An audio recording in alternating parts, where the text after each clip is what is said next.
अस्सलाम वालेकुम जी सारे दोस्तों का की हाल है। उम्मीद करता वहाँ ठीक होवो ते खैर खरीयत नाल होवो। ते सब तो पहला जिन्हें साडे चैनल नो सबसक्राइब नहीं किया, फॉलो नहीं किया, लाइक नहीं किया यार, सब तो पहले वो कर लो।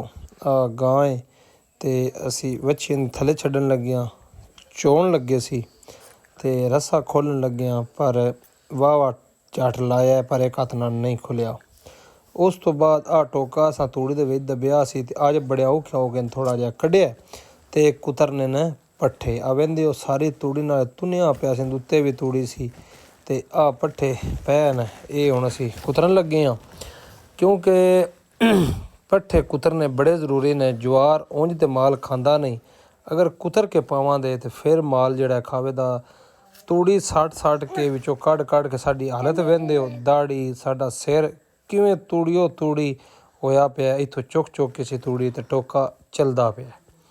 ते उस तो बाद मोइज़ रहमान दा मैं एक क्लिप लिया ते अग्गों असी चढ़े दोवें मोटरसाइकिल ते चले हाँ आफजाबाद शहर एक छोटा सारा काम है, उत्थे चले हाँ। उत्थे एक बंदे ने लियाना है ते असी वणी की चौक शबीर शाह दी मस्जिद कोल पहुँचे हाँ।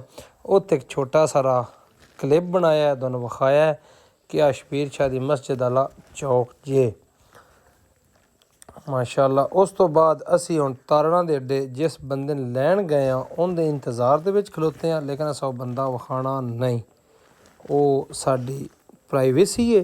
ते असी मोटरसाइकिल ते उनके वास्ते खलोते हैं। ते उस तो बाद लगन लगे शाम दी अज़ान अगे आ गई ट्रेन। ये ते इंज बंदे डकी जाते हैं जिवें बेडां वाले वाड़े च बेडां डकीतियां होंदियां, आवाम इंज डकी जाती है। उस तो बाद असी एक जुत्ती लैनी सी, वो लई। भाई दा बड़ा तरला किया यार, ज्यों जानना 10 रुपये छड़ दे, 5 छड़ दे। उस आख्या भाई जी तुसी आखो ना 80 पैसा, असी वो भी नहीं छड़ना। मैं आख्या मुड़ 80 पैसा तुसा लैना किवें में। उस तो बाद घरदियां फोन किया कि रोटियां लई आव्या जे ते अज होटल नहीं चलन, ते असां उत्थों रोटियां लैन लगे हाँ। पर इहदे कोल भी राशन नहीं है, गल छड्ड दिओ।